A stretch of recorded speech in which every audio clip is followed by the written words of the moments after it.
What's up, guys? I'm on my way to the gym, but I just thought about this and I wanted to get the message out.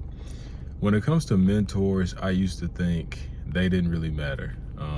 No two hands are going to do more for you than the ones attached to your wrist, as they say. But what I've come to find is that that might not actually be true. Mentors are great.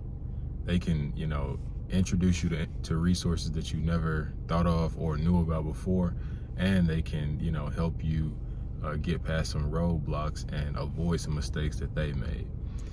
Now, what I realized is it's really tough to ask somebody to be your mentor. You really kind of just got to be in the field, and then you can run across somebody who's doing what you're trying to do or at the level that you're trying to be.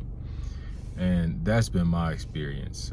When I'm in the field actually working on things, I can come across somebody that's actually doing better than me, and I can learn from them. That's just my thought of the day.